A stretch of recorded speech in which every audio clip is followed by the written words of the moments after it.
As the day transitions into night, let us reflect on a political spectacle that garnered significant attention and sparked meaningful discussions across the globe.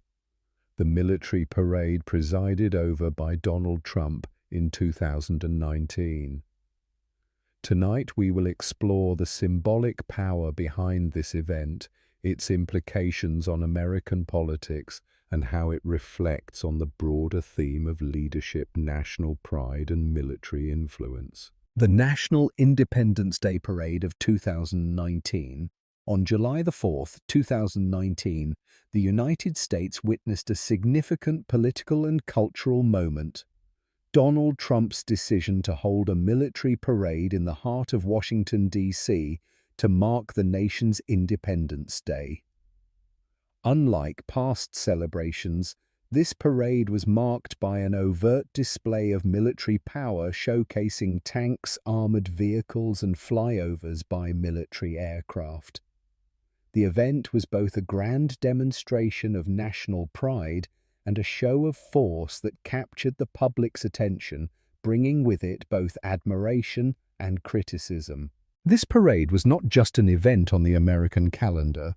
It quickly became a symbol of Trump's approach to leadership, characterized by his embrace of military might as a symbol of strength and his desire to project American power to the world.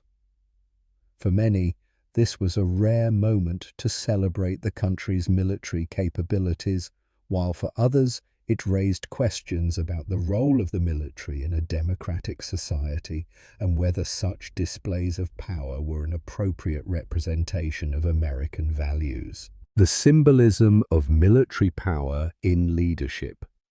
At the core of the 2019 Independence Day Parade was the use of military symbolism to communicate a broader political message.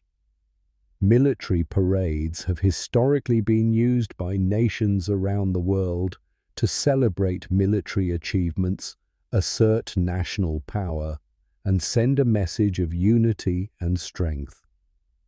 However, the line between celebrating military might and using it as a tool for political leadership can be a thin one. Under Trump's presidency, this military parade was perceived by some as a deliberate assertion of political strength and national pride, while others viewed it as a worrying step toward military involvement in civilian governance. For many of Trump's supporters, the parade represented a triumphant celebration of America's military prowess. It was seen as a clear message that America would not bow to any external pressures and would maintain its position as a dominant force on the global stage.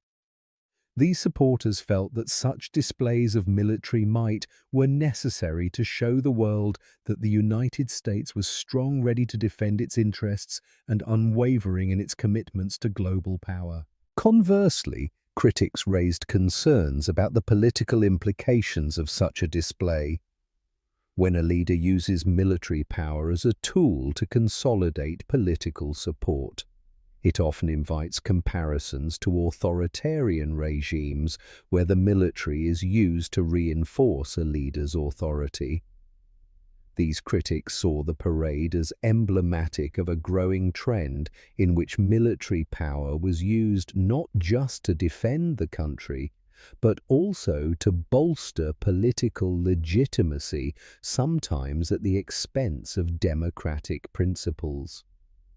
Critics worried that the normalization of such displays could erode the traditional balance between civilian governance and military oversight, a foundational pillar of American democracy.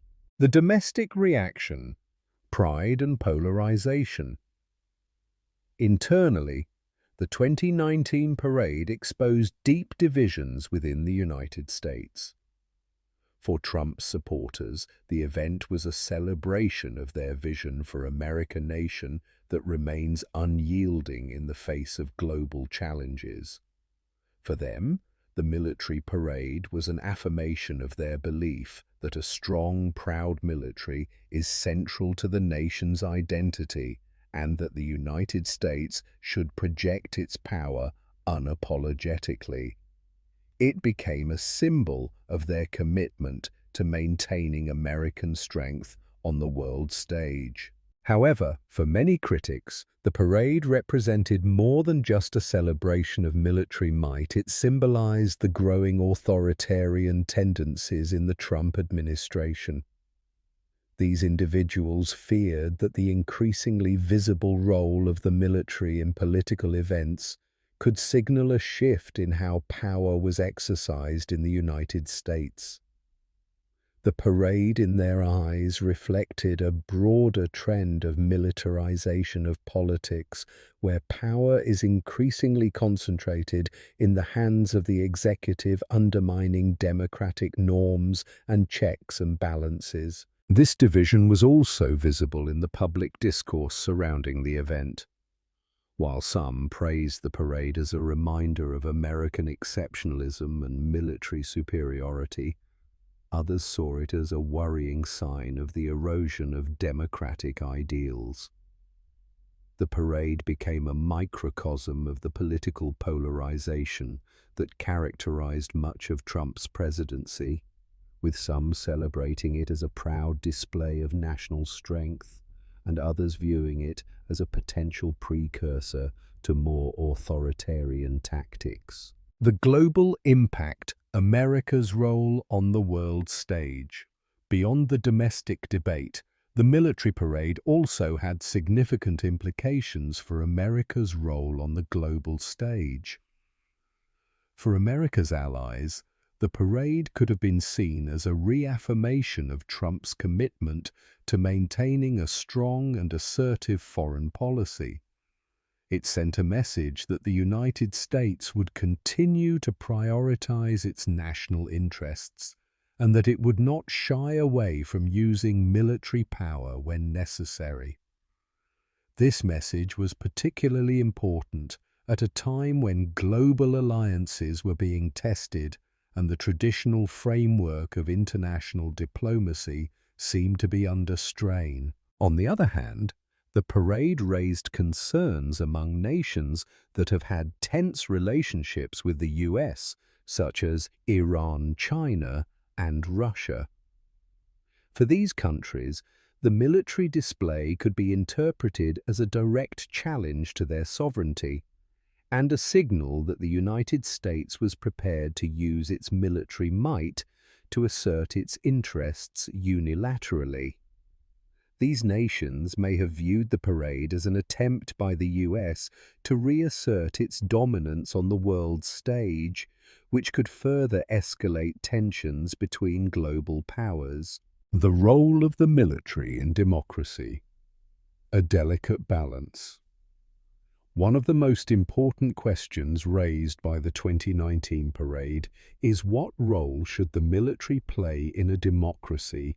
The United States has long prided itself on the principle that the military should be under civilian control and that the use of military force should be guided by the values of democracy, justice, and the rule of law.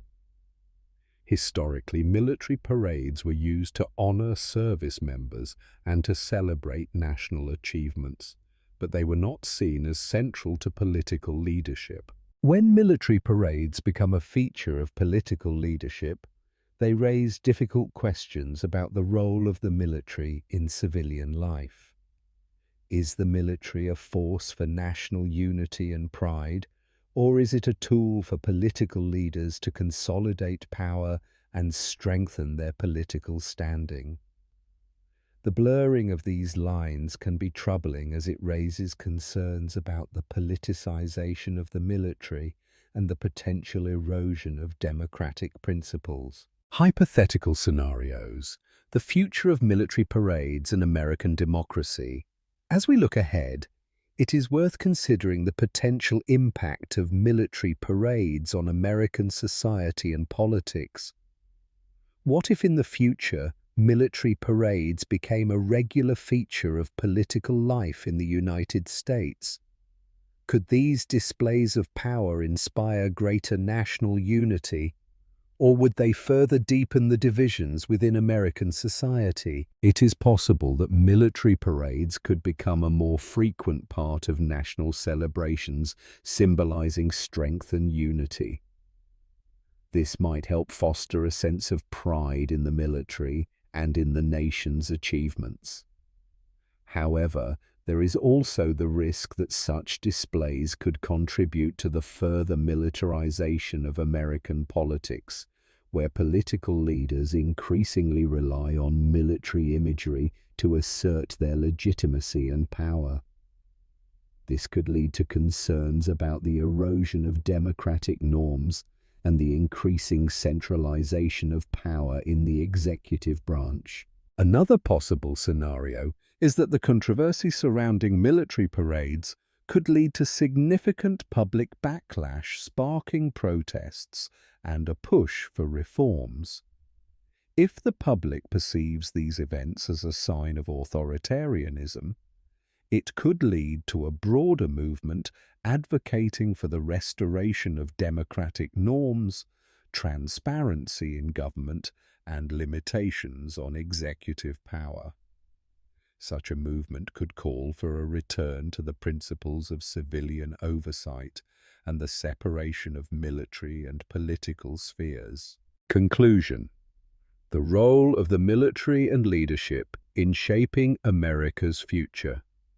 In conclusion, the 2019 military parade and the debates it sparked raise important questions about the role of the military in a democracy and the nature of political leadership. While military parades are not inherently problematic, their use by political leaders to enhance their political power can be a cause for concern. It is essential that the US carefully considers the implications of such displays, ensuring that they do not undermine the fundamental democratic principles that the nation was built upon. The future of American democracy will depend on how these questions are addressed. Will military parades become a defining feature of American political culture, or will the nation find new ways to engage with the world that emphasize diplomacy, unity, and democratic values? The choices made in the years to come will shape the future of the United States and its place in the world. As we reflect on these issues, let us remember the lessons of history, that true strength lies not only in military power, but in the strength of democratic institutions, the rule of law, and the collective will of the people. Good night, and may we continue to reflect on the path ahead. Good evening, dear listeners. As the day comes to a close, let us take a gentle journey through some of the most pressing issues currently shaping the political landscape. In this evening's reflection, we will explore the complexities of recent events surrounding Donald Trump, particularly his proposed military parade, the protests that have emerged in Los Angeles, and the broader implications for American society. Our discussion will seek to shed light on the motivations behind these actions, the reactions they provoke, and how such events might shape the nation's political and social future.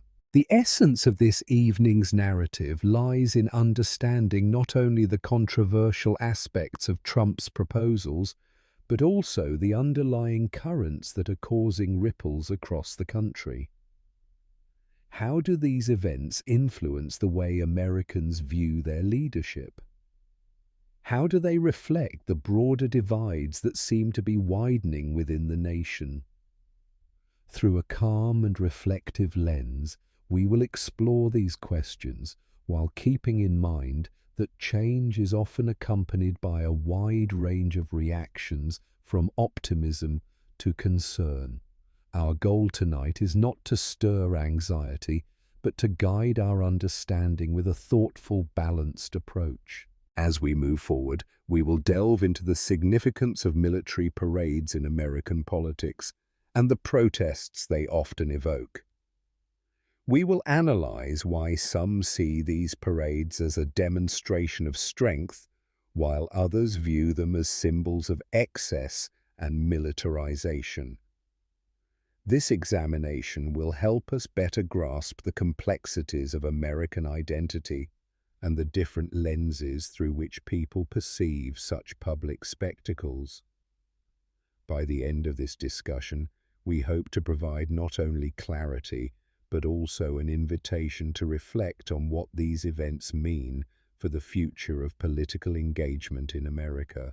Let us now begin to unfold the layers of this issue with careful attention to the many voices that contribute to the ongoing debate.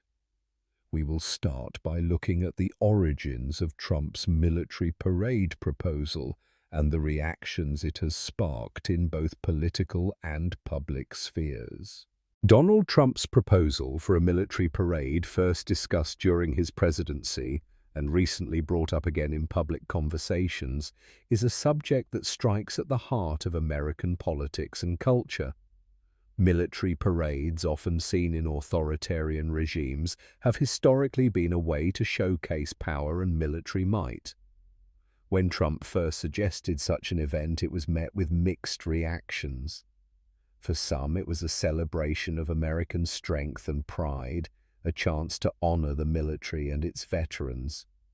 For others, it was a stark reminder of the risks of excessive militarization, particularly in a country that prides itself on democratic values. Trump's idea of a military parade was intended to serve as a visual statement of the country's military might, and it was meant to display unity, strength, and patriotism. The parades are often organized as a tribute to those who serve, but the discussion surrounding them raises broader questions about the role of the military in American society. In countries like the US, where civil-military relations are meant to be distinct and separate, the idea of a large military display on the streets of Washington, D.C., or any major city can evoke strong emotions and opinions. One reason why such parades can be contentious is that they often symbolize something beyond just a celebration of military service. To some, they represent a focus on power and dominance, which can be unsettling, particularly when the country faces so many pressing issues such as healthcare, poverty, and environmental crises that require solutions rooted in cooperation and diplomacy, not strength through force. Additionally, military parades tend to be expensive affairs, and many critics argue that the funds could be better allocated toward public services or addressing pressing domestic needs. The proposal for such a parade came at a time when Trump's approval ratings were already deeply divided. His administration was marked by contentious policies, including the handling of immigration and foreign affairs, which left many Americans with differing views on what true patriotism should look like. Supporters of the military parade saw it as a rightful tribute to the men and women in uniform, while detractors warned it could be a step toward the normalization of authoritarian imagery in American life. As we move forward in examining this event, we also need to consider the protests that emerged in response to Trump's proposed military parade. These protests, which were particularly vocal in cities like Los Angeles, highlight the growing divide between different groups in American society. What do these protests represent?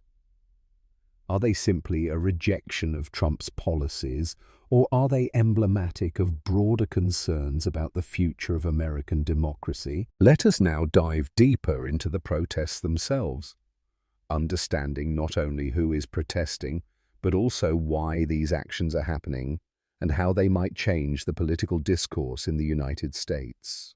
The protests that erupted in Los Angeles and other cities in response to Donald Trump's military parade proposal were not simply about the event itself.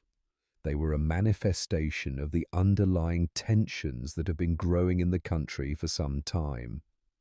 The division between those who view the military parade as a celebration of national pride and those who see it as an unsettling display of power highlights the larger cultural and political rifts within America. Protesters, many of whom are from marginalized communities or hold progressive political views, viewed the parade as a symbol of militarization that undermines the values of democracy, equality, and peace. These individuals often see Trump's vision of America as one that prioritizes power and aggression over diplomacy and cooperation. In their eyes, a military parade is not just a demonstration of strength. It is a reminder of what they perceive as a growing trend toward authoritarianism. For them, the parade is not a celebration of American freedom, but a visual signal of a more authoritarian approach to governance, one where dissent and opposition are suppressed in favor of a centralized strongman-style leadership. On the other hand, those who supported the idea of a military parade argued that it was a necessary expression of patriotism and respect for the military. They pointed to the sacrifices of veterans and active duty soldiers, suggesting that such a display would be a fitting tribute to their service. For these individuals, the parade was not a call for militarization, but rather a celebration of the country's strength and unity. It was seen as an opportunity to honor those who risked their lives to protect the nation. These contrasting viewpoints underscore the fundamental divide in American politics and culture. It's not just about the parade itself, but what it represents: the values of patriotism, power, and national identity. For some Americans, identity is deeply rooted in its military might, while for others, the country's greatness lies in its ideals of democracy, freedom, and equality. The military parade therefore becomes a focal point for these larger cultural battles, highlighting the differing interpretations of what it means to be American. The protests, while significant, are not the only aspect of this debate. They are part of a broader conversation about the role of the military in American life, the influence of leadership on public opinion, and the state of American democracy. The reactions to Trump's parade proposal can be seen as a reflection of the growing polarization in the country. In some ways, these protests are a cry for a return to values that prioritize peace diplomacy and justice over force and dominance. But what of the future? Will such protests lead to greater political change, or will they only serve to deepen the divisions in American society? As we consider this question, it is important to reflect on how protests have historically shaped political discourse in the United States. From civil rights demonstrations to anti-war protests, the act of speaking out against perceived injustices has often led to meaningful change. And while the current protests may not immediately alter the course of political events, they are a part of the ongoing conversation about what America stands for and where it is headed. Let us now take a step back and consider the potential paths forward. What might happen if these tensions continue to escalate, or conversely, if a new understanding emerges from these protests and debates? As we reflect on the tensions stirred by Trump's military parade proposal and the ensuing protests, it's natural to wonder about the future. What if these protests continue to grow in size and impact? Could they lead to a broader political shift, challenging the direction in which the country is headed? Or conversely, What if the divide between opposing factions deepens, creating a more polarized political landscape? Imagine for a moment a future where the protests against military displays and the increasing desire for peace and diplomacy take hold within American politics. What if a new generation of leaders, inspired by the voices of these protesters, embraces a more restrained foreign policy? Perhaps military spending could be reallocated towards social programs, healthcare and climate initiatives, reflecting a shift away from power through force toward power through unity and cooperation. The influence of such movements could create a more globally minded America, one that leads by example in terms of diplomacy and humanitarian efforts rather than by the sheer might of its military. On the other hand, consider the possibility that the military parade and the populist rhetoric surrounding it gain traction.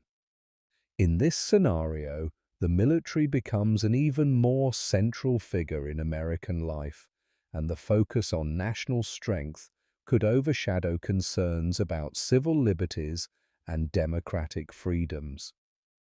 The portrayal of America as a military powerhouse could lead to a normalization of authoritarian tendencies where dissent is increasingly seen as unpatriotic. In this future, the protests might continue, but their effectiveness could be diminished as they become part of a broader narrative of division and conflict. However, there is a middle path where both sides of the debate find common ground.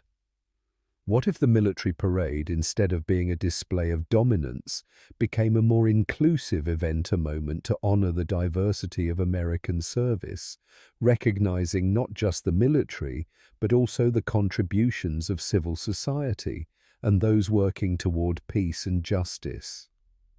Perhaps the focus could shift from militarization to a celebration of unity and community, where the parade serves as a reminder of the nation's values of cooperation and collective action.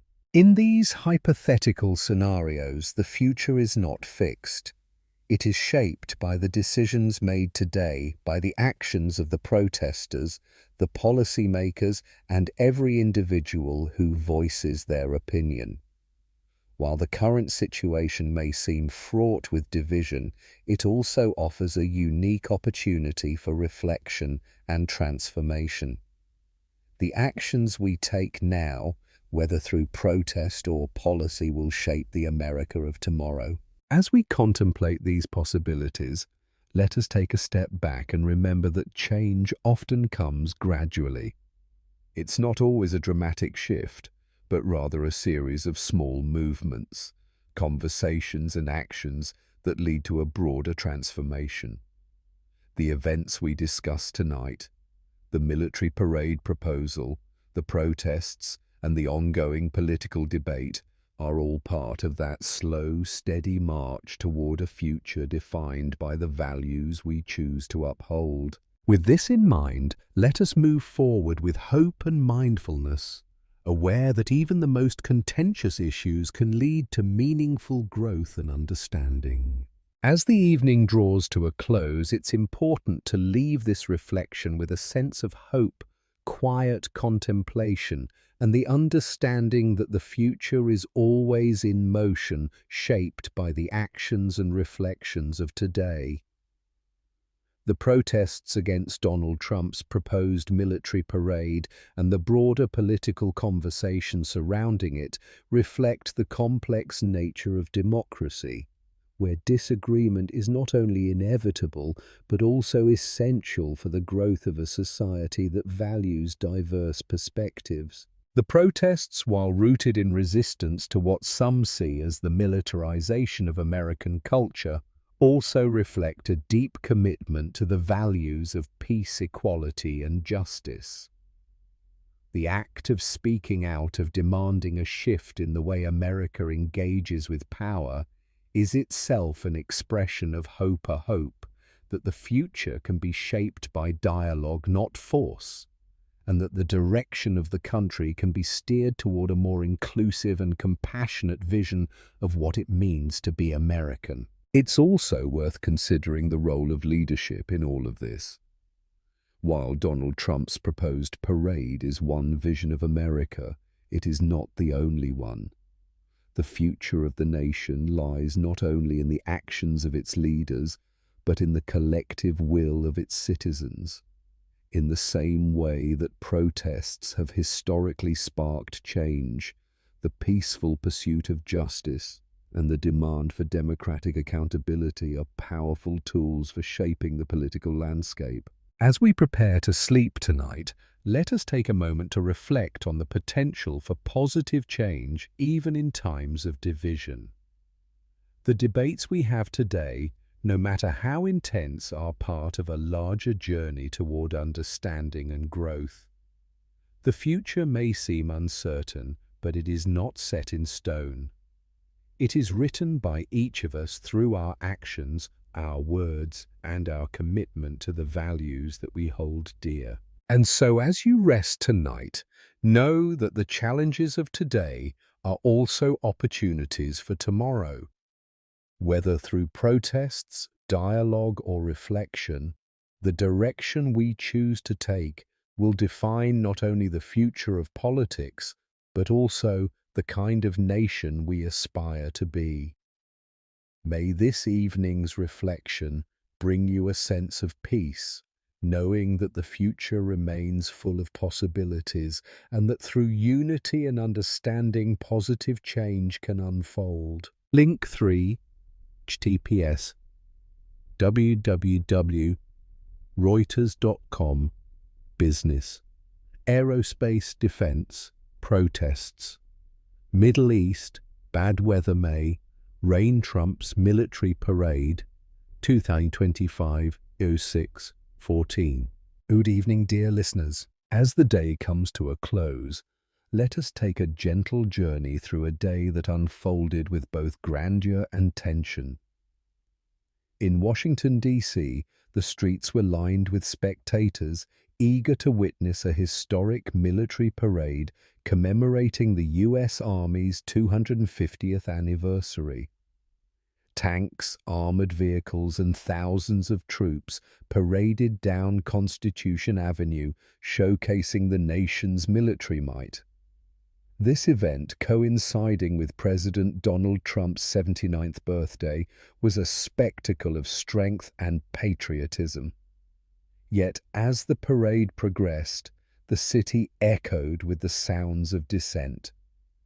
Across the nation, from New York to Los Angeles, millions took to the streets in the largest wave of protests since Trump's return to office. These demonstrations, organized under the No Kings banner, voiced opposition to perceived authoritarianism and the militarization of civic life. In Los Angeles, tensions escalated as protesters clashed with law enforcement, leading to a curfew and heightened security measures. Earlier in the day, a tragic act of political violence in Minnesota further cast a shadow over the nation's mood. A Democratic lawmaker was tragically killed and another wounded, sparking a manhunt and deepening concerns about political polarization. Meanwhile, overseas, the Middle East simmered with unrest. Israel launched airstrikes on Iranian nuclear sites, prompting retaliatory missile attacks from Iran. The ripple effects were felt globally, with markets reacting to the escalating conflict. As we prepare to rest, we are reminded of the complexities of our world, where moments of celebration are often intertwined with moments of discord. Tonight, we reflect on these events, seeking understanding and perhaps a sense of peace amidst the turbulence. Reflecting on the military parade and protests. As we step further into this reflection, it's important to take a deeper look at the political climate that has led to such a dramatic display of military power and the subsequent protests. The military parade, which some may have seen as a symbol of national pride and strength, was also perceived by others as a display of excessive power, an illustration of a political leader seeking to emphasize control over dialogue. For President Trump, the parade was a way to reinforce his vision of a strong, unyielding America, one that is prepared to stand firm on the world stage. However, the protests that erupted in response tell a different story, a tale of an America that feels fractured and unsure of its direction. People across the country expressed concern over the perceived authoritarian undertones of the administration, highlighting the dissonance between those who embrace the symbolism of military strength and those who fear it represents a departure from the country's democratic values. The protests, while largely peaceful in many areas, took on a more confrontational tone in places like Los Angeles. It's important to acknowledge that these events didn't emerge in a vacuum. They are part of a broader movement fueled by deep dissatisfaction with the political establishment and a growing mistrust of institutions. The actions of protesters, especially in major urban centers, reflect a wider concern that the balance of power in the country has tipped in favor of the few at the expense of the many. But in this complexity, it's equally crucial to remember the differing perspectives. For many, the parade and its accompanying military display were seen as an important reminder of the nation's global influence and security. They believe that the robust demonstration of military readiness sends a strong message to both allies and adversaries, affirming America's resolve to protect its interests. As night deepens, the image of military tanks rolling through the heart of Washington serves as a symbol of the United States' enduring position in global affairs, but also as a reminder of the domestic divisions that continue to widen under the surface. We now find ourselves at a crossroads, one where national pride and personal liberty appear to be at odds. It is in these moments that we must find the space to understand both sides of the argument, acknowledging the deep complexities involved without rushing to judgment. Exploring the ramifications of the parade and protests. Delving deeper into the ramifications of both the military parade and the protests that followed it, becomes clear that this moment reflects broader themes of power identity and division within American society. On one side, the parade highlighted the military's significance as a unifying force, a source of pride for many who view the armed forces as a bedrock of national security. In times of global uncertainty, such displays are often seen as necessary to reaffirm the United States' strength on the world stage. For others, however, the military procession is emblematic of a growing trend toward the militarization of American politics, an approach that may inadvertently signal a shift away from the democratic ideals the nation was founded upon. The protests that emerged across the country after the parade, large and vocal as they were, did not solely respond to the military display. They are part of a long-standing backlash against what many view as the erosion of democratic principles. For these protesters, the parade was not simply an exhibition of military might. It was a reminder of the ways in which power can be wielded without accountability, and how the nation's resources are sometimes directed toward force rather than diplomacy. Social programs or other means of promoting peace and equity. At its heart, these protests reflect a larger question about the kind of nation the United States is becoming, and whether it is still living up to the ideals that once defined it. Yet, as we examine this conflict, it's essential to recognize the diversity of opinions across the nation.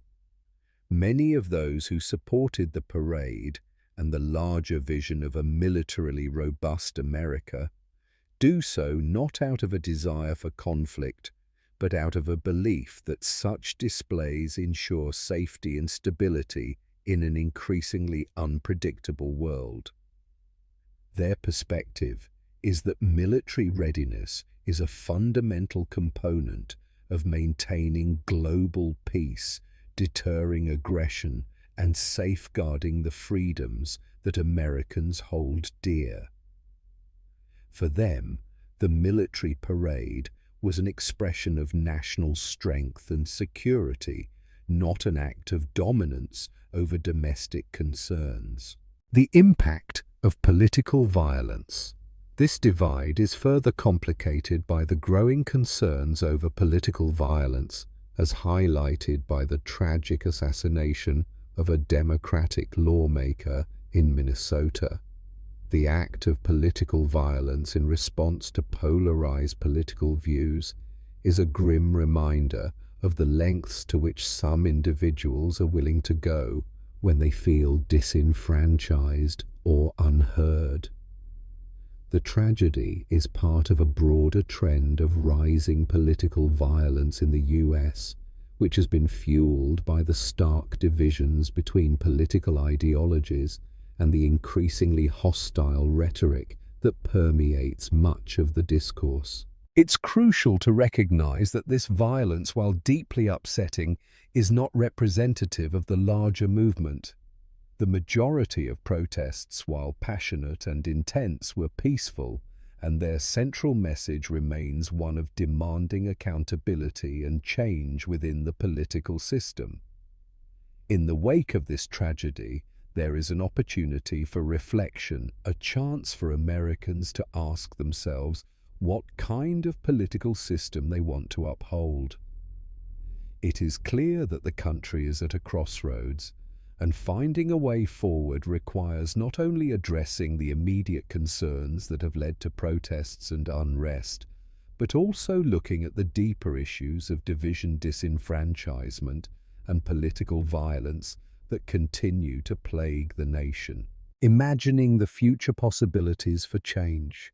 As we imagine the future, it is natural to wonder what could unfold from this moment of heightened political tension. One scenario that arises is the potential for an even more divided nation, where protests become an ongoing part of the political landscape. If political violence continues to escalate, it could create an environment where dissent is met with increased militarization, not only in public demonstrations, but also in the way law enforcement handles protests. Imagine a world where large-scale demonstrations are met with armored vehicles, tear gas, and an overwhelming show of force, a scenario that would only deepen the sense of division. Such a reality would further erode trust in the government and could lead to a situation where citizens no longer feel they have a peaceful outlet to express their frustrations. However, an alternative scenario presents itself, one in which the nation steps back from the brink. As political polarization continues to deepen, there may be a growing realization among both leaders and citizens that true progress lies not in further division, but in reconciliation. What if instead of escalating violence, there is a nationwide call for unity and understanding? This could be the catalyst for systemic reforms that address the root causes of discontent, such as economic inequality, racial injustice, and the erosion of democratic norms. Picture a world where leaders, recognizing the fragility of the moment, work toward rebuilding trust by enacting policies that foster inclusion, equity, and open dialogue. The road ahead, a path toward unity. In this future, the United States could emerge as a model of how a deeply divided nation can find common ground without compromising its democratic values. Imagine a series of initiatives aimed at healing the wounds caused by years of political unrest programs that encourage citizens from all walks of life to engage in constructive, respectful conversations about the future of the country. Such a shift could lead to a more informed, engaged, and compassionate electorate that values dialogue over discord and seeks solutions that benefit everyone, not just a select few. While the possibilities are complex and uncertain, one thing remains clear: the choices made in the coming months will determine the path forward. Whether the United States leans toward further division or seeks to heal the fractures within its society will depend on the collective will of its people and their leaders. This moment of unrest is not a final chapter, but a part of a much longer and ongoing story, one in which each person has a role to play. As we reflect on the events unfolding in the US and the broader world, it is essential to approach these challenges with both awareness and optimism. Even in times of great political turmoil, there is always the possibility for positive change. It is through thoughtful consideration, dialogue, and the willingness to understand differing perspectives that the nation can move forward gradually yet resolutely toward a more unified and peaceful future. Let us take comfort in the fact that change, though sometimes slow, is inevitable.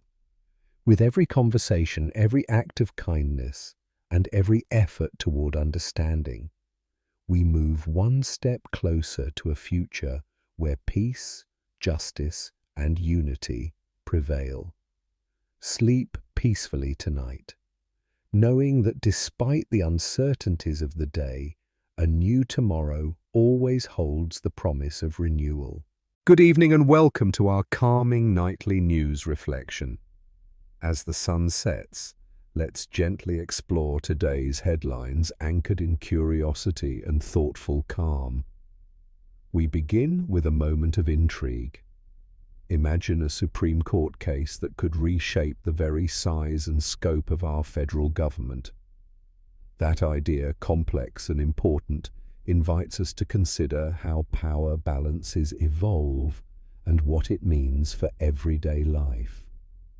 Tonight, we'll trace that thread while softly stepping through other poignant U.S. developments, from shifts within federal agencies to spirited policy debates, all explored without haste or alarm. Well, begin with an insightful journey through what's unfolding at the highest court. Next, we'll examine subtle signs rippling through key agencies, the FCC, FEMA, each change offering a mosaic of opinions from across the spectrum. In our deeper analysis, we'll explore why these developments are happening, who they touch, and where rays of potential progress may lie. Later, we'll imagine what-if scenarios, gentle thought experiments to help us grasp implications without alarm. Finally, well close with a hopeful gaze toward tomorrow, inviting rest and continuity. Each part softly echoes the last, weaving a tapestry of reflection and calm analysis. Take a deep breath, ease into your chair, perhaps sink under a soft blanket. We'll proceed together into part 2. Tonight's calm yet compelling current takes us to the marble steps of the United States Supreme Court, where a nuanced legal battle unfolds. At the heart of the case lies a bold challenge by former President Donald Trump, an effort that questions the very architecture of the modern federal workforce. With careful attention and no need for alarm, we unpack this issue not through urgency, but through reflection. Trump's legal team is revisiting long-held norms about civil service protections, suggesting that a sitting president should have greater authority to remove tens of thousands of federal workers deemed unsupportive or resistant to policy directions. This argument stems from the premise that the executive branch to govern effectively must be able to act decisively. Yet it also tugs at a deeper constitutional tension. How much insulation should federal employees have from political shifts?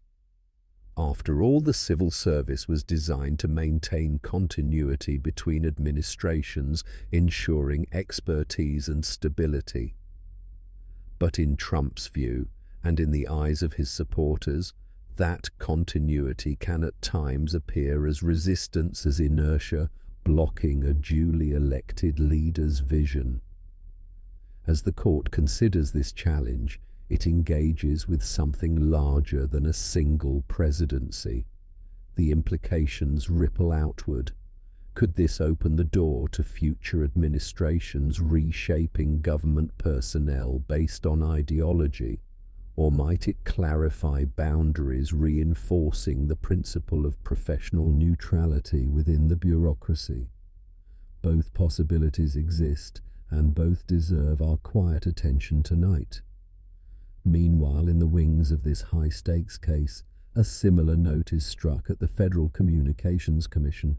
Despite his assertive stance elsewhere, Trump has yet to remove Democratic Commissioner Ana Gomez.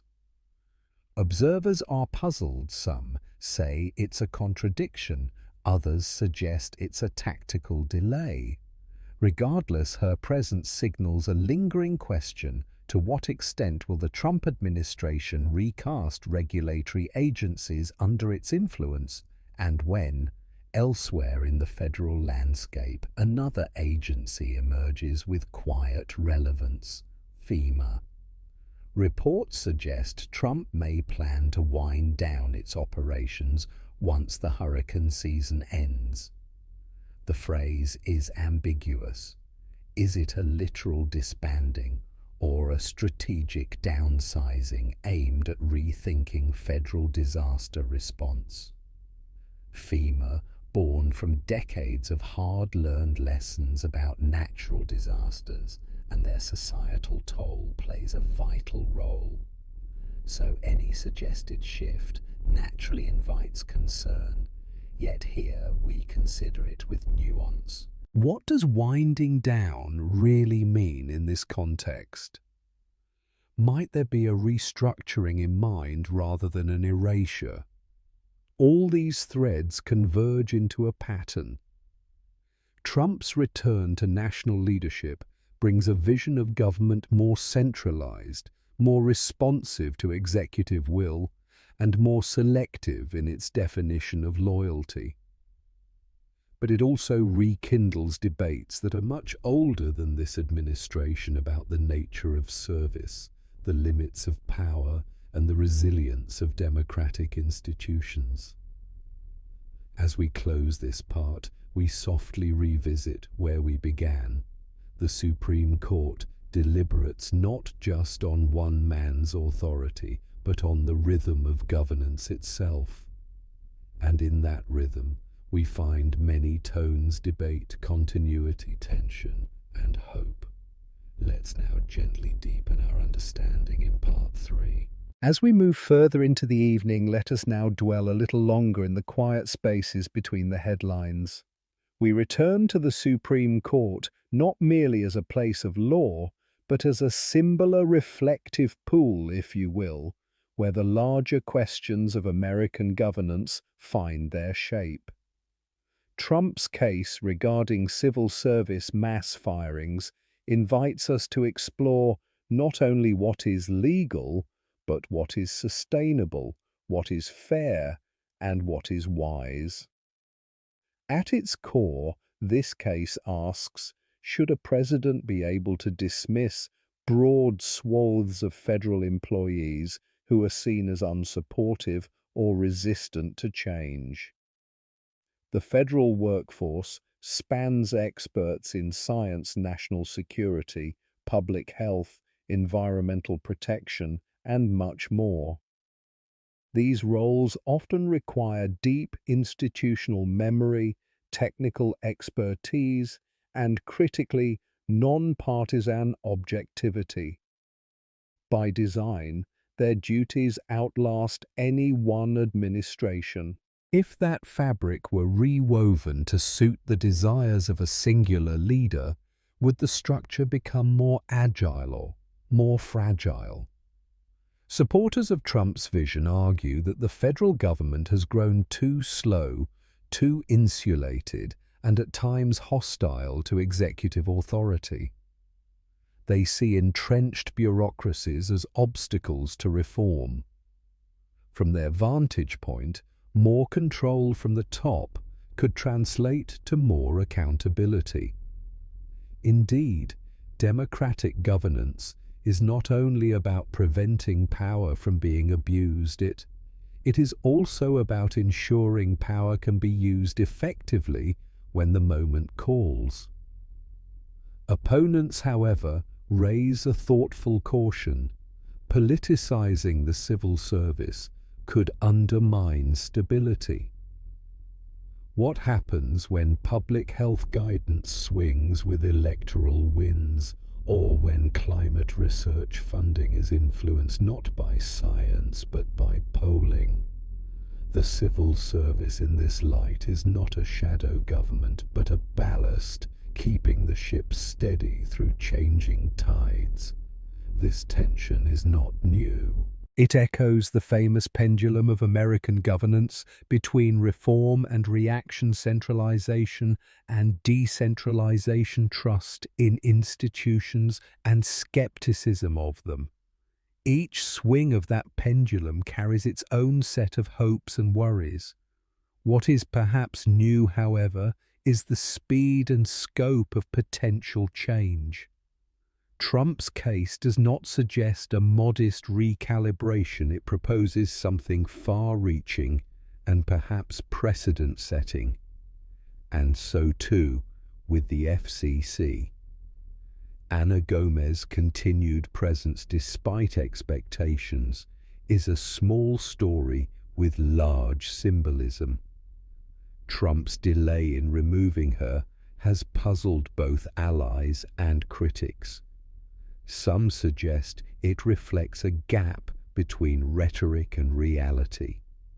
Others believe it's strategic, a calculated waiting game to avoid early media backlash.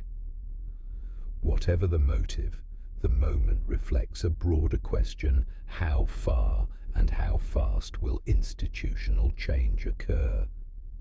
Then there's FEMA. The idea of winding down the agency after hurricane season sparks both curiosity and concern. FEMA is not only about disaster response, it also embodies federal readiness, coordination, and responsibility. A reduction in its capacity could be framed as cost-saving or devolution to the states, but it could also risk slower response times, inconsistent aid, or confusion during crisis. Once again, it is not only a question of policy, but of trust in planning, trust in infrastructure, and trust in foresight. Throughout all this, a theme arises: institutions versus intentions. How do we preserve continuity while welcoming renewal? How do we adapt without losing stability? These questions do not have simple answers, and perhaps that is why they linger quietly in our national conversation. And yet, amid these uncertainties, there are glimmers of clarity. Public discourse remains robust. Legal challenges are met not with violence, but with argument. The Supreme Court hears the case. Journalists report. Citizens read, discuss, and care. These are not signs of collapse. They are signs of engagement. A democracy that questions itself remains alive. As we leave this deeper reflection, let's now gently shift our minds to the hypothetical, allowing imagination to softly trace possible paths ahead. Let's ease into tonight's quieter corridors of thought, where imagination becomes a tool not of fear, but of understanding. What if that gentle phrase, when used wisely, can open windows into the future without disturbing our sense of peace? Well, use it now, not to worry, but to reflect. What if the Supreme Court were to side fully with Trump's legal argument, granting the president the power to unilaterally dismiss large portions of the federal workforce? The immediate effect might be dramatic. A wave of resignations followed by new appointments that align more closely with the administration's agenda. Some agencies could become faster, leaner, perhaps more responsive to executive vision. Others, however, might lose technical depth, operational memory, or the quiet strength of experienced career staff. In such a scenario, could trust in federal guidance waver? Might a public health agency, for instance, issue safety recommendations that are second-guessed, not for their data, but for their perceived politics? Would environmental protections shift direction with each election, not gradually but sharply? These are questions not of catastrophe, but of balance. Even when change is lawful, its rhythm matters. Sudden moves in a system designed for gradual motion may create echoes longer than expected. Now consider the opposite. What if the court reaffirms current protections, preserving the existing civil service framework? Trump and others seeking reform might view this as a setback, but institutions would remain stable.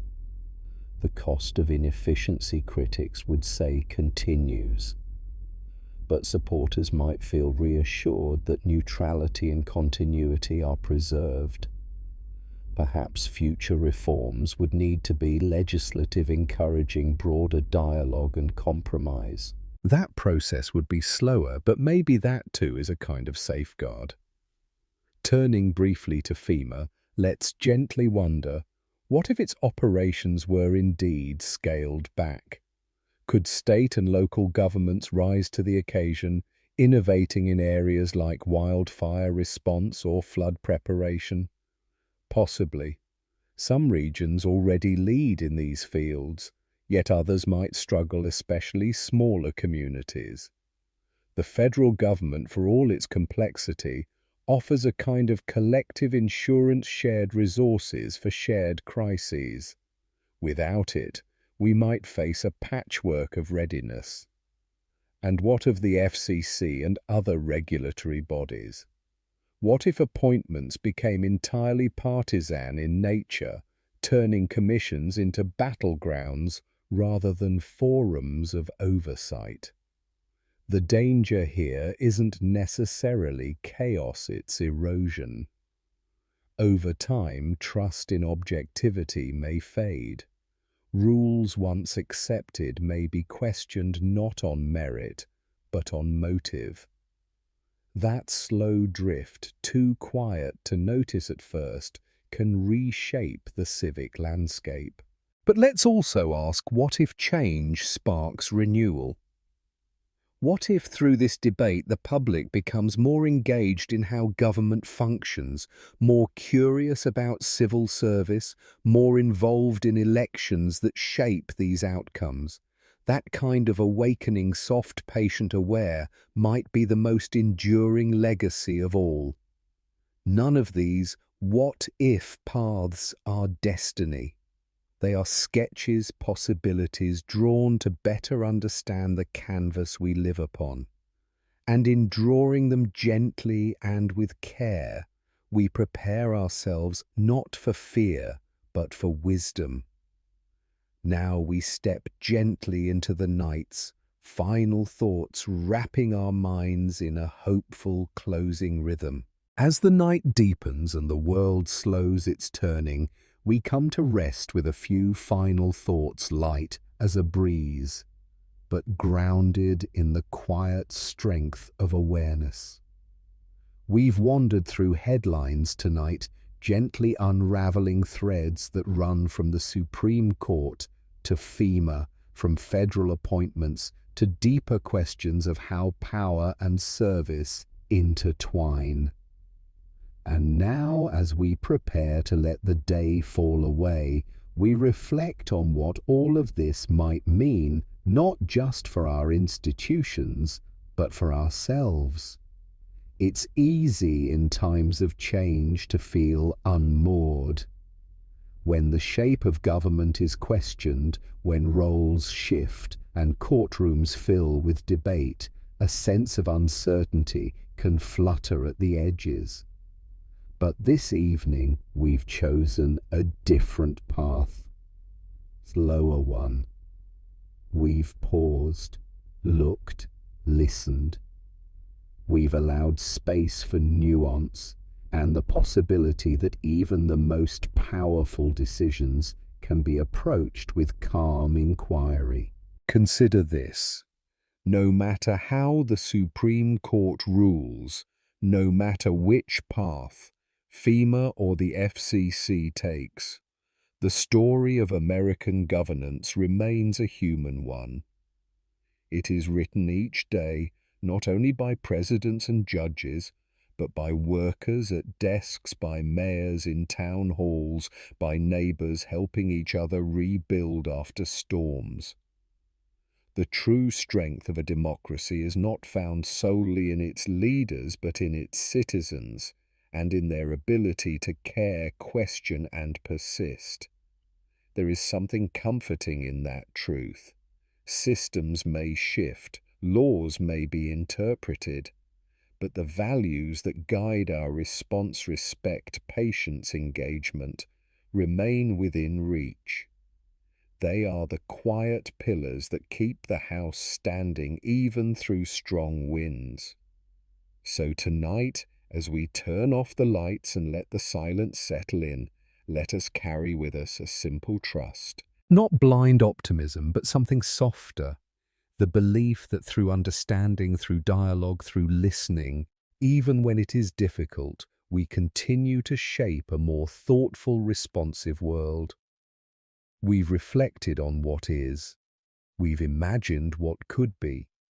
Now we rest in what matters most: continuity, not as resistance to change, but as a gentle hand guiding it. Good night, wherever you are. May the questions linger just long enough to inspire you, and may tomorrow greet you with clarity, kindness, and a steady heart. Good evening.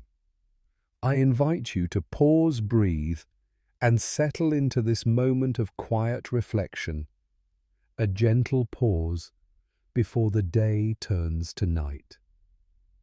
Tonight, we explore a story that spans continents yet feels close to home, the ongoing dialogue between the United States and China, now entering a new phase. At its heart lies a delicate dance of diplomacy and commerce, underpinned by cautious optimism and nuanced negotiation. Over the past 2 days, senior delegates from Washington and Beijing have convened in London seeking to mend a fragile truce in their years-long trade relationship. While it may not be breaking headlines as a dramatic breakthrough, this effort is quietly significant, a measured step towards stability. President Donald Trump, speaking with measured confidence, has described the discussions as done, laying out a framework aimed at balancing tariffs with reciprocal cooperation on critical materials and educational exchange. What does this mean? Imagine two neighbors, each wary yet wise enough to knock on the other's door, hoping to find common ground. For the listener preparing for rest, the essence lies in subtle reassurance negotiation, though never swift is progress. Yes, challenges remain, and yes, uncertainty lingers. But this gentle effort toward dialogue shows a willingness to try again. In tonight's bulletin, it'll guide you gently through 5 unfolding chapters. A calm opening to the core news. Tonight's hook lies in those diplomatic ripples. A deeper look at what's transpired so far, who's involved, what's at stake. A fuller analysis of impacts, opportunities, and grounded optimism. Some reflective what-if explorations imagining plausible futures. A closing stretch toward restful hope, a transformation of tonight's story into tomorrow's gentle possibilities. As you rest into these words, remember that this is more than geopolitics. It's a reminder of human endeavor in quiet moments, the art of speaking, listening, adjusting, and sometimes stepping back to let calm take over. And so let us begin. Let's gently open the next page of our evening bulletin, where quiet diplomacy meets steady hands and old tensions revisit familiar ground, not to stir conflict, but to find perhaps a softer landing. The resumed trade talks between the United States and China come not with loud fanfare, but with the hushed seriousness of seasoned partners who know that every word exchanged echoes across markets, factories, classrooms, and households. These are not merely policy dialogues. They are conversations laden with years of baggage of tariffs and mistrust, but also of undeniable interdependence. Meeting over 2 days in London, a neutral setting meant to ease formality, representatives from both countries revisited the suspended terms of the former trade truce. That truce, shaped in previous years under the Trump administration, aimed to recalibrate the playing field to protect American industries, yes, but also to reaffirm the principle of fair and reciprocal trade. This week's discussions revisited those themes.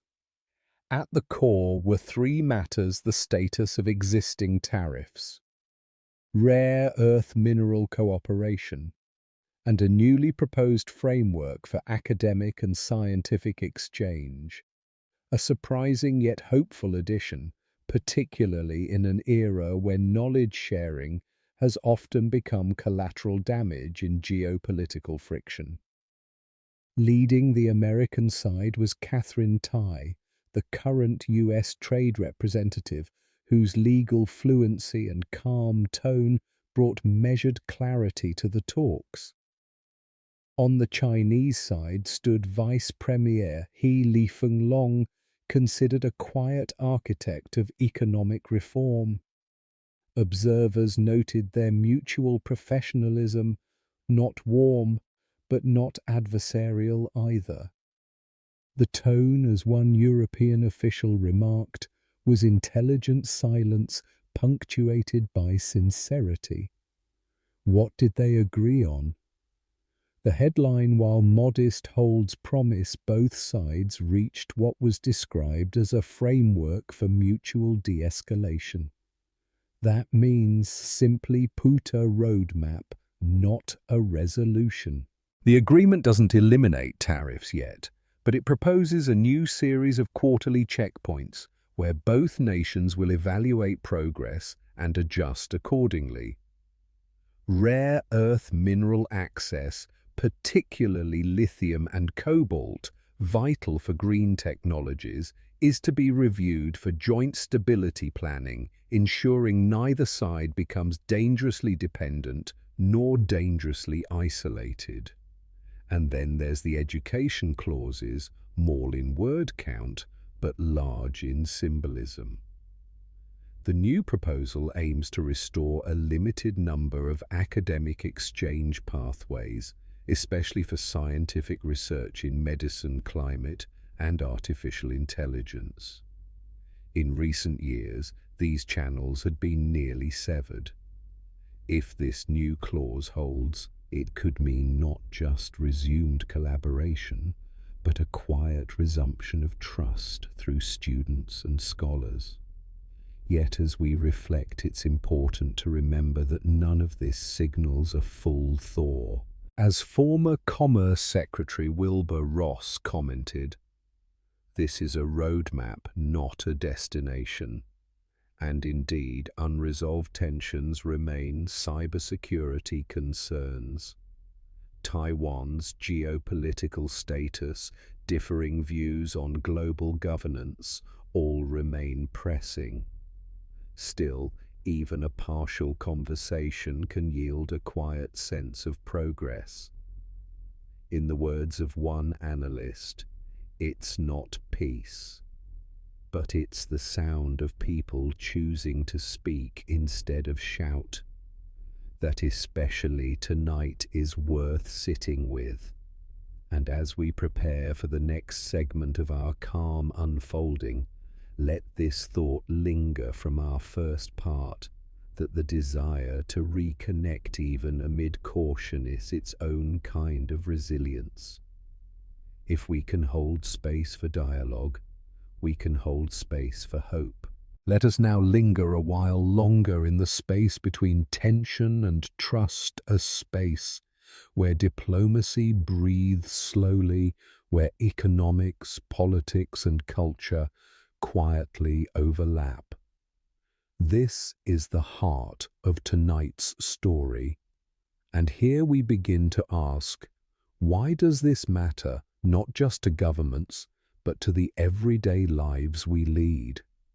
At its core, the US-China trade dynamic is a story about interdependence.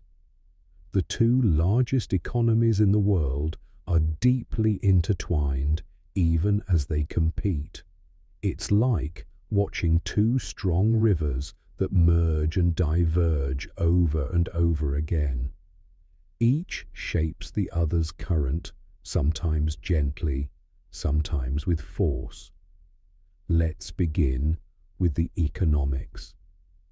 Since 2018, the tariff disputes initiated under President Trump had introduced new waves of uncertainty into global supply chains. Costs increased for importers and exporters on both sides. Some American farmers, particularly soybean and corn growers, faced retaliatory Chinese tariffs that deeply affected rural communities. Meanwhile, Chinese manufacturers had to recalibrate pricing, sometimes turning inward, sometimes pivoting toward Europe, Latin America, and Southeast Asia.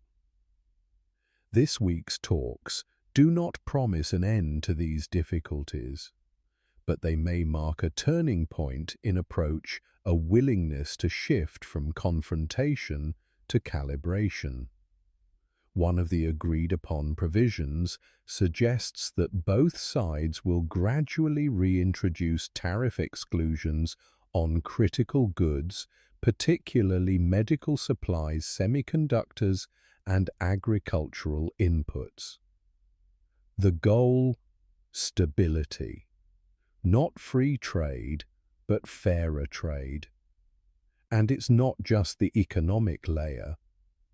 Politically, these talks hold quiet significance.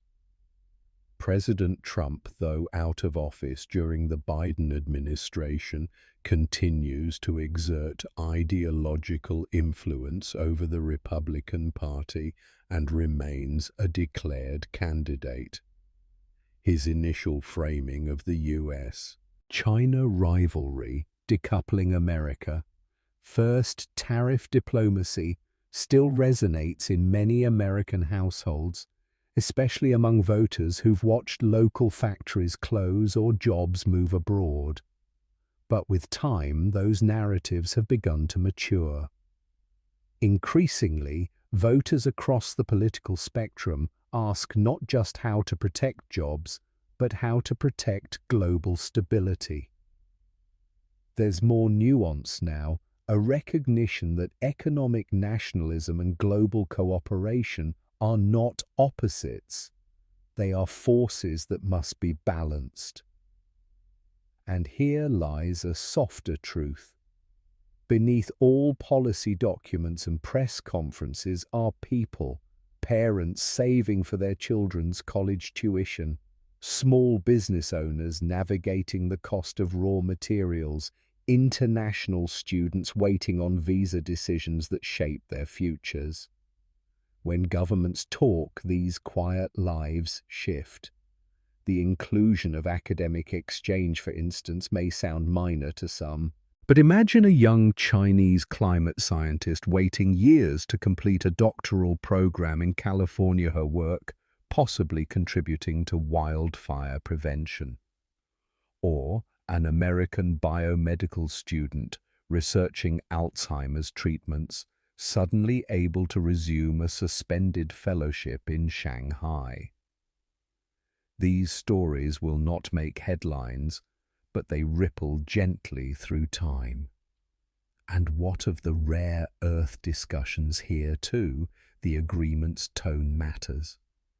Rather than press for exclusive access or competitive hoarding, the language of joint stability planning is deliberately soft. It's a recognition that lithium, cobalt, and graphite ingredients of tomorrow's batteries are not just tradable goods. They are lifelines in the battle for climate resilience. Managing them peacefully is managing the planet's breath. Of course, cynicism still has a place. Skeptics point out that previous deals, Phase 1, Phase 2, often collapsed under the weight of politics. This is true. But as one diplomat quietly noted, every time we restart, we learn something.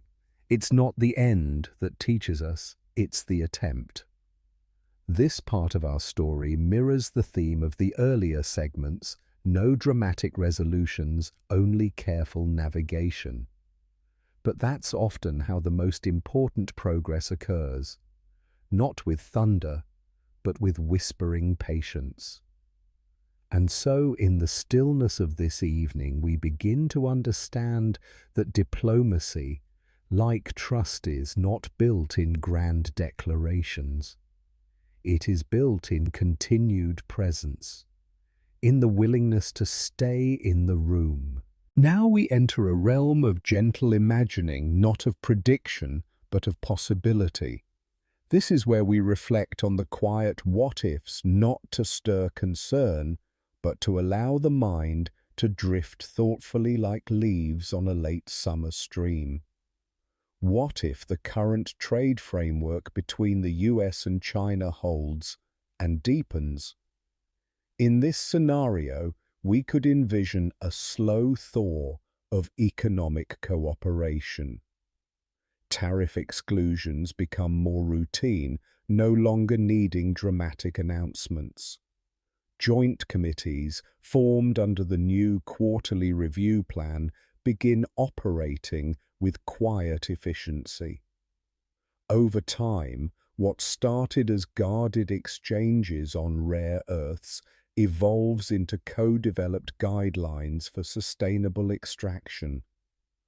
Both nations realize that environmental stability cannot be a zero-sum game.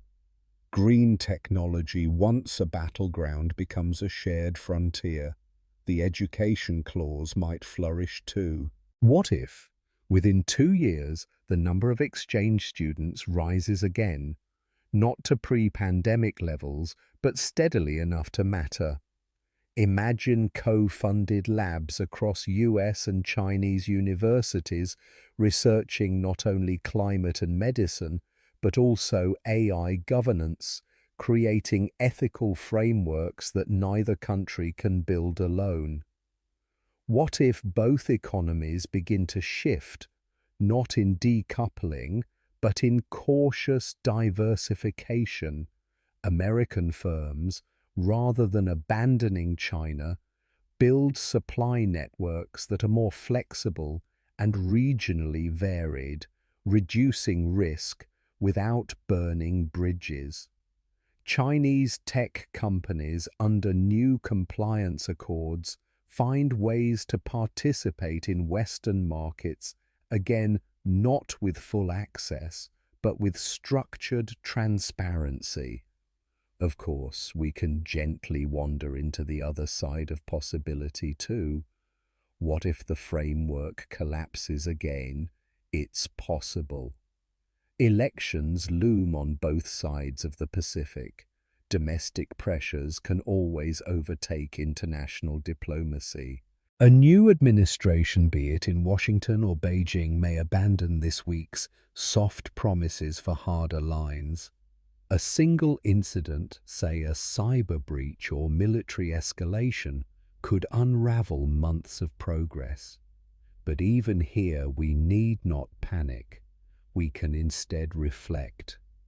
What if the greatest success of this framework is not its longevity, but the proof it offers that re-engagement is always possible? Even if temporary, it sets a precedent. Talks can resume relationships, can restart adversaries, can listen. There is also the subtler question: what if neither complete partnership nor total rivalry defines the future? In this twilight possibility, the US and China evolve into a kind of managed tension aware of differences, working through complexity, accepting partial alignment without demanding full agreement. A relationship like that may not be headline worthy, but it may be precisely what the world needs. Two powers keeping each other honest, yet committed to stability. These are not forecasts. They are invitations to reflect. As you prepare to rest, consider this. Not all progress looks like triumph. Sometimes it looks like restraint, and restraint in the quiet spaces of international affairs can be a powerful kind of peace. Well, close the evening together now with a final chapter woven that leaves you with lightness and a thread of hope to carry through sleep. As the evening settles fully into night and the day's thoughts soften into reflection, we return gently to where we began, the image of two neighbors knocking on each other's doors. Still cautious, still mindful of past grievances, yet quietly choosing to speak. The US-China trade talks of June 2025 may not transform the world overnight, but they offer something that in today's climate is increasingly rare: a gesture of continuity. A sign that even after years of tension, diplomacy is not abandoned. That conversation still holds power. That while governments change and headlines shift, the commitment to mutual presence remains. And there's something comforting in that, isn't there? To know that progress, however slow, doesn't require perfection. It requires persistence. Across oceans and time zones, delegates speak softly in rooms without cameras, drafting possibilities with pens, not megaphones. As you rest tonight, you might carry with you a quiet appreciation for the complexity of peace. It doesn't always roar. Sometimes it arrives in frameworks, in draft proposals, in academic visas, in rare earth minerals handled with care, not competition. You might think of the people behind the news: students, farmers, small business owners, policy drafters, each living lives that are gently shaped by these decisions. You might even think of the broader world, watching, hoping, learning. Europe, Africa, Southeast Asia, all listening in, quietly encouraged by the idea that great powers can still choose caution over conflict. And perhaps most softly of all, we end with this: progress is not linear, and peace is not final. But hope, when rooted in effort, can become habit. And habits, when repeated in sincerity, shape the course of history. So tonight, let us be quietly hopeful. Let us allow ourselves to imagine a world where negotiation isn't weakness, but wisdom, where patience isn't delay, but dignity, where each evening closes with the knowledge that people, even in disagreement, are trying to find each other again. Sleep well, and may tomorrow, like tonight, carry a rhythm of calm determination and the whisper of understanding.